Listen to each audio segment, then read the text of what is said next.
सर्वपुरातन मंदिर बाबा बराल बालुंकेश्वर मंदिर।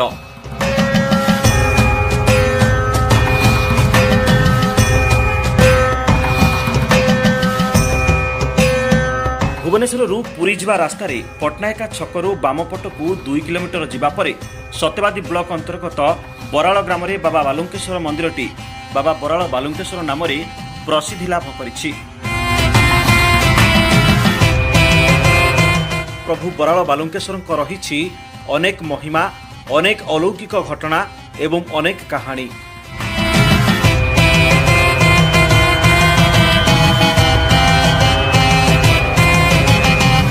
किंवदंती अनुजाई एही मंदिर को प्रभु श्री रामचंद्र स्थापना करथिले।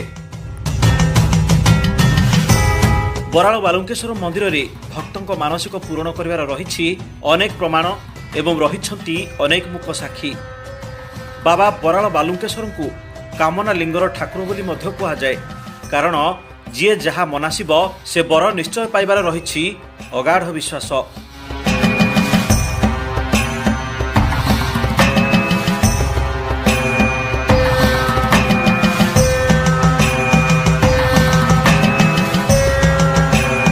गंजाम आठगड़ राजा झील को पुओ करथिले प्रभु बराल बालुंकेश्वर बोली कहती लोके।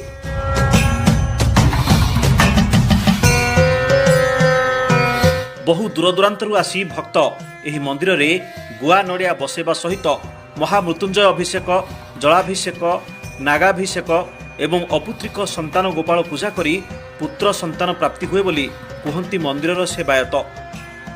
12 मासरे 13 पूजा भितरे कार्तिक मासरे देखा मिली बराल बालुंकेश्वर मंदिर रे भक्तों भिड़। शह शह हजार हजार भक्तों समागम चलचंचल हो उठी मंदिर प्रांगण। बाबा बराल बालुंकेश्वर महिमा कहले सरिब नाही। मनरे निष्ठा भाव रखी पूजा कले देइथांती आशा ठारू अधिक फल। ब्यूरो रिपोर्ट, रीकल ओडिशा। हरि ओम तत्पुरुषाय विद्महे बराल बालुंकेश्वर महादेवाय धीमहि तन्मरुद्र प्रचोदयात्। सर्वप्रथमे मु बराल बालुंकेश्वर पीठरे थिबा समस्त सेवायत मान तरफ विश्ववासी मंगल कामना निमंत्रण ईश्वर निकट में प्रार्थना करुछि। आज ये जो बराल बालुंकेश्वर मंदिर सर्वपुरातन मंदिर रामचंद्र स्थापना करथिले बोली तथाकथित स्थिति रही। आज भी गंजाम जिलार आठगड़ राजा झील को पुओ करथिले बराल बालुंकेश्वर महादेव करथिले बोली मध्य तार तथाकथित तथ्य रही।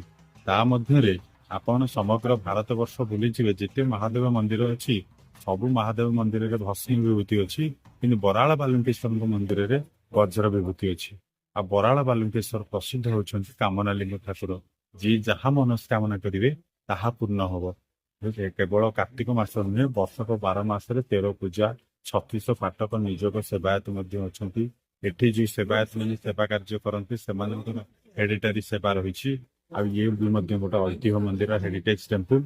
समग्र भक्त तो पूर्वपुरुष आसी एठी मानसिक करी गुआ नड़िया बसे अनेक पूजा करी संतान गोपाल पूजा हो, आम रुद्राभिषेक हो, नागाभिषेक हो, महामृत्युंजय अभिषेक हो, विभिन्न प्रकार अभिषेक करी भल हो जाउछन्ति।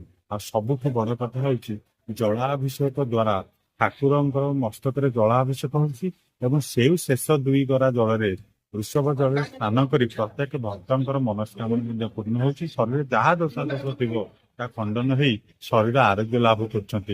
आम निजे कहवा ठीक ठाकुर विषय समस्त भक्तों विषय भक्त को पचारे भक्त कहे या कौन अनुभूति अच्छी कौन पाई अनुभूति।